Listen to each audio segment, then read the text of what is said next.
IPL 18వ season ఆరంభమై ఇప్పటికే 2 వారాలు గడిచిపోతుంది భయ్య. సో ఫేవరెట్ జట్లు తుస్మనిపిస్తున్నా చిన్న జట్లు అదరగొడుతున్నాయనే చెప్పాలి. అయితే ఇంకా ఎక్కడో కొంచెం ఏదో మిస్ అవుతున్న ఫీలింగ్. అదే అసలైన ఐపీఎల్ మజా. కానీ ముంబై ఆర్సీబీ మ్యాచ్తో అభిమానులకు ఐపీఎల్ మజా దక్కిందనే చెప్పాలి. రెండు జట్టాల్లో టీ20 స్టార్ ప్లేయర్స్ ఉండడంతో మ్యాచ్ ఉత్కంఠంతో ఊపేసింది. మొదట బెంగళూరు భారీ స్కోర్తో సవాల్ విసిరితే తడబడి నిలబడిన ముంబై కూడా చివరి వరకు పోరాడిందనే చెప్పాలి. చివర్లో వరుస వికెట్లు కోల్పోయి పరాజయం పాలైనప్పటికీ ఓవరాల్గా మాత్రం ఈ మ్యాచ్ వాంఖేడే స్టేడియాన్ని ఊపేసింది భయ్య. ఈ మ్యాచ్తో తిలక్ వర్మ, హార్దిక్ పాండ్యా బ్యాటింగ్ గురించి ఎంత చెప్పినా తక్కువే. దాదాపు ఓటమి ఖాయమనుకున్న దశ నుంచి మ్యాచ్ను గెలిపించేంత పనిచేశారు. సో తమ తుఫాన్ ఇన్నింగ్స్తో తిలక్ వర్మ, హార్దిక్ పాండ్యా అభిమానులను అలరించారనే చెప్పాలి. క్రీజులో ఉన్నంతసేపు బౌండరీల వర్షం కురిపించారు. సూర్యకుమార్ యాదవ్ అవుట్ అయిన తర్వాత నుంచి మ్యాచ్ ఒక్కసారిగా మారిపోయింది. ఆఖరి ఓవర్ వరకు హార్దిక్, తిలక్లో ఏ ఒక్కరు నిల్చున్నా మ్యాచ్ ముంబై ఇండియన్స్దే. కానీ అంతటి విధ్వంసం సృష్టించిన ఈ ఇద్దరు ఆటగాళ్లు వరుస ఓవర్లో అవుట్ అవడంతో మ్యాచ్ మలుపు తిరిగి ఆర్సీబీ వైపు వెళ్ళింది. ఇక సూర్యకుమార్ యాదవ్ అవుట్ అవగానే కెప్టెన్ హార్దిక్ పాండ్యా క్రీజ్లోకి వచ్చాడు.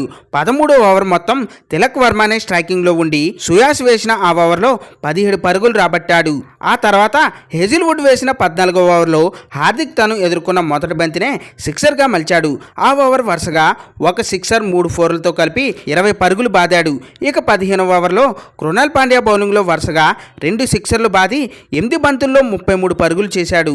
మరోవైపు తిలక్ వర్మ కూడా భువి వేసిన 16వ ఓవర్లో వరుసగా బౌండరీలు కొట్టాడు. అయితే ఆఖరి 3 ఓవర్లో 18 బంతుల్లో ముంబై విజయానికి 41 పరుగులు మాత్రమే కావాల్సి వచ్చింది. క్రీజులో తిలక్ వర్మ, హార్దిక్ పాండ్యా ఉండడంతో మ్యాచ్ ముంబైదే అనుకున్నారంతా.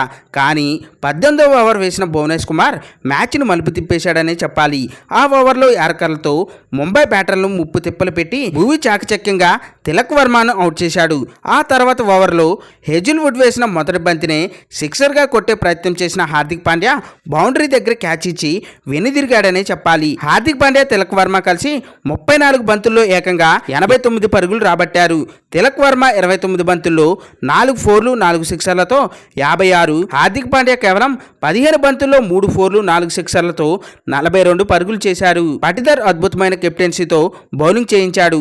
18వ ఓవర్ వేసిన భువనేశ్వర్ కుమార్, 19వ ఓవర్ వేసిన జోష్ హజిల్వుడ్ మ్యాచ్ని మలుపు తిప్పేయగా ఆఖరి ఓవర్లో కృణాల్ పాండ్యాకి అదృష్టం కలిసి రావడంతో బెంగళూరుకు విజయం దక్కిందనే చెప్పాలి. ఫ్రెండ్స్, దీనిపై మీ అభిప్రాయాలను కింద కామెంట్స్ రూపంలో తెలియజేయండి.